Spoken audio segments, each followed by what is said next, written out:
नमस्कार, मी मंजू आणि माझ्या अंजली ॲक्टिव्हिटी चॅनलमध्ये तुमचं स्वागत आहे। आजचा दिवस तुमचा खूप छान चांगला जाऊ दे, तुमच्या मनातील सर्व इच्छा पूर्ण होऊ दे, हीच महालक्ष्मीच्या चरणी प्रार्थना। तर आज मी शेअर करणार आहे तुमच्यासोबत सकाळचं माझं रुटीन थोडंसं आणि नाश्ता। तर हे बघा, रात्री साबुदाणा भिजवू घातलेला होता, तर तो छान मस्त असा फुललेला पण आहे आणि मोकळा झालेला आहे सुटसुटीत। तर तेच मी तुम्हाला दाखवत होते। तर इथे खोबरं आणि कांदा कापून घेते मी। इकडे माझी चाललेली आहे तयारी स्वयंपाकाची आणि अंजलीचं चाललेला आहे नाश्ता करायची तयारी, कारण तिच्या इकडे नाश्ता असते, तर ती करते आता नाश्ता आणि माझं एकीकडे चालू आहे स्वयंपाकाची तयारी। तर हे बघा, आज गुरुवार आहे, तर तिने साबुदाणा भिजू घातलेला होता रात्री, आणि ते मिरच्या 5-6 घेतलेल्या आहेत आणि जिरं याची फोडणी दिलेली आहे आणि त्यामध्ये शेंगदाणे टाकून घेतले, साबुदाणा टाकून घेतलेला आहे। तर हे बघा, इथे साबुदाणा तिने टाकून घेतलेला आहे आणि त्यामध्येच आता तिने शेंगदाण्याचा कूट पण टाकून घेतलेला आहे आणि तो आता मिक्स करायचा आहे अशा तऱ्हेने की हा झटकीपट तयार होणारा हा सकाळचा नाश्ता आणि उपवास असेल तर उपवासाचा पदार्थ पण आहे। पण दर गुरुवारी हा नाश्ता असतोच, कारण की मला असतो गुरुवार आणि मग मुलांना पण हे उसळ आवडते साबुदाण्याची, तर मग मी तर खात नाही, कारण की मला साबुदाणा पचतच नाही, तो थंड असते ना म्हणून। तर मुलंच खातात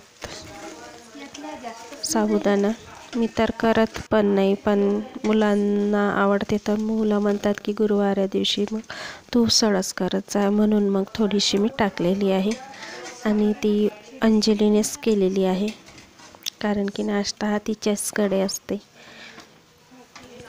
आणि इथे माझी चाललेली आहे स्वयंपाकाची तयारी। तर मग अशी मी कांदा चिरलेला दाखवला आहे, तर आता इथे थोडंसं खोबरं चिरून घेते आणि याची रेसिपी जी आहे ती तुम्हाला उद्या येणार आहे। आज फक्त मी हा छोटासा व्लॉगच तुमच्यासोबत शेअर करत आहे।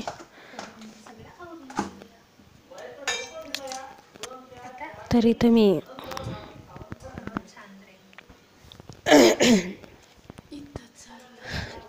मी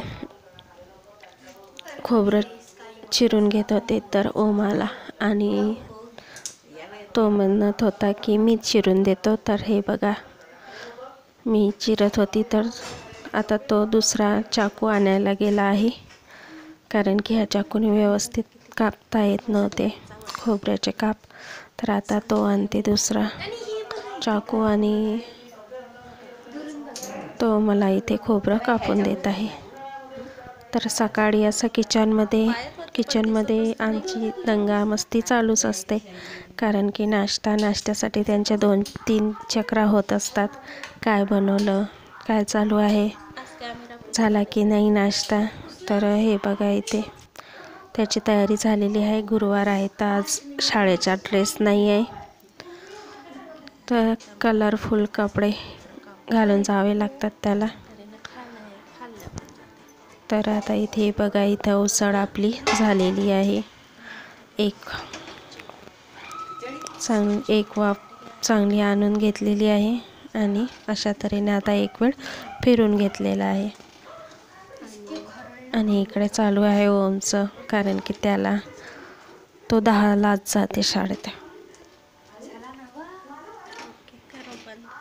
आणि शाळेत जाऊन खेळते।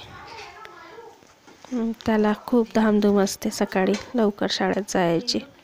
तर हे बघा, आता नाश्ता झालेला आहे, उसळ शिजलेली आहे, तर आता त्याने पहिली प्लेट घेतलेली आहे। तर माझ्या व्हिडिओमध्ये पण तुम्ही बघितलं असेल खूप वेळ, इकडे माझा स्वयंपाक चालू असतो आणि तिकडे त्याचं चक्रा चालू असतात की झाला का स्वयंपाक, झाला की स्वयंपाक. तर स्वयंपाक झाला की पहिली पोळी त्यालाच असते. गरम गरम जेवून घेते तो. आणि इथं पण उसळ झालेली आहे आणि तो प्लेट घेऊन गेलेला आहे. आणि आता इथं अंजली पण घेत आहे उसळ. हे बघा उसळ अशा तऱ्हेने तयार झालेली आहे. खूप छान आणि झटकीपट तयार होणारा हा नाश्ता आहे. तुम्ही उपासाला पण खाऊ शकता आणि नाश्त्यात पण घेऊ शकता. तर असा हा छोटासा व्लॉग आजचा मी तुमच्यासोबत शेअर केलेला आहे. आवडल्यास लाईक करा, शेअर करा आणि माझ्या चॅनलला सबस्क्राईब करा.